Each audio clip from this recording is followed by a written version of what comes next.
Telangana Bharatiya Janata party తేల్చుకోవాల్సినటువంటి సందర్భం. ఎందుకంటే ఓ పక్కన సినీ నటులు కూడా రంగప్రవేశం చేస్తున్నారు. ఆమెని సుదీర్ఘకాలం పాటు తెలుగు సినీ రంగంలో ఒక వెలిగినటువంటి అమ్మాయి, అలాగే ఇవాళకి కూడా బుల్లితెర మీదన పరిచయం అవుతూ ఉన్నటువంటి బుల్లితెర మీదన కూడా మెరుస్తున్నటువంటి అమ్మాయి. ఆమెని ఇప్పుడు భారతీయ జనతా పార్టీలో చేరతానని ప్రకటించడం, రామచంద్రరావు గారి సమక్షంలో చేరుతుంది. హడావిడి షో కానీ ఇట్లాంటివి చేయాలనుకోవట్లేదు. అక్కడ భారతీయ జనతా పార్టీకి అక్కడ తెలంగాణలో పరిస్థితి ఏంటి అంటే, ప్రజలు బీజేపీ కావాలని కోరుకుంటున్నారు, కానీ బీజేపీ నేతలు తాము ఎదగాలని కోరుకోవట్లేదు.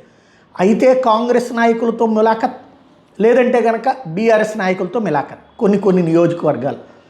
అలా కాకుండా పోరాడితే ఎట్లుంటుందో ఏదైతే మహేష్ రెడ్డికి సంబంధించినటువంటి చూసాం. ఏది నిన్న నిర్మల్ ప్రాంతంలో జరిగినటువంటిది ఏంటి, అద్భుతమైనటువంటి విజయం, కాంగ్రెస్ కంటే ఎక్కువ సీట్లు సాధించడం అన్నటువంటిది. అది అత్యంత కీలకమైనటువంటిది.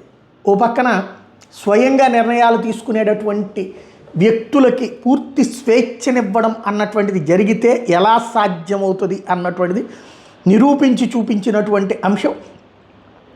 అక్కడ ఉన్నటువంటిది ఏవైతే ప్రస్తుతం జరుగుతున్నటువంటి వ్యవహారాల మధ్యన అద్భుతమైనటువంటి విజయాన్ని సాధించి పెట్టిన తర్వాత అలాంటి వాళ్ళని, మహేష్ రెడ్డి లాంటి వాళ్ళని, ఆ చుట్టుపక్కల విజయాలు కానీ, ఎంత 3 ఎమ్మెల్యేలు, ఎంపీలు ఇన్ని గెలుచుకున్నటువంటి ప్రాంతం మీదన ఇప్పుడు వాళ్ళకి అక్కడ ఉన్న వాళ్ళకి పూర్తి స్వేచ్ఛ ఇస్తున్నారంటే ఇవ్వట్లేదు. అదే సందర్భంలో నేతల మధ్య తగవులు, మొన్న ఈవెన్ నరేంద్ర మోడీ క్లియర్గా చెప్పాక కూడా పరిస్థితి ఇప్పుడు ఏదో మార్చుకునే ప్రయత్నం చేస్తున్నారు.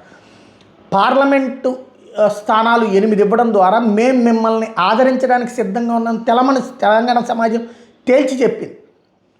దాన్ని అందుకోవడంలో స్థానిక ఎన్నికల్లో కావచ్చు, అప్పట్లో జరిగినటువంటి కంటోన్మెంట్ ఎలక్షన్స్లో కావచ్చు, మొన్న జరిగిన జూబ్లీహిల్స్ ఎలక్షన్స్లో కావచ్చు, ఆలస్యపు నిర్ణయాలతో దెబ్బతిన్నది తీసుకున్నది నాయకత్వం. ఇప్పుడు సర్పంచ్ ఎన్నికల్లో గతంతో పోలిస్తే పెరగడం వేరు, ఓవరాల్ పోటీలో మనం ఎక్కడున్నామన్నది 5% మాత్రమే.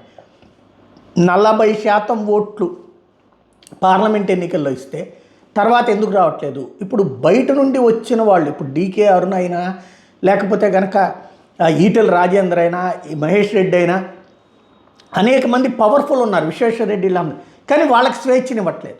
అదే సందర్భంలో ఇప్పుడున్నటువంటి వాళ్ళు పూర్తి స్వేచ్ఛని వినియోగించుకోవట్లేదు. ఈ పాత కొత్త మధ్య సమరం తెలంగాణలో కాంగ్రెస్ని అధికారంలోకి తీసుకొచ్చింది. అదే సందర్భంలో ఇప్పటికీ కూడా ఆ పరిస్థితుల్ని అధిగమించకపోతే చారిత్రకమైనటువంటి ఒక తప్పిదం చేసినట్టు అవుతుంది, ప్రజలు కోరుకుంటుంటే వద్దని కాడి వదిలేసినట్టు అవుతుంది అన్నది ఆలోచించుకోవాల్సి ఉంది.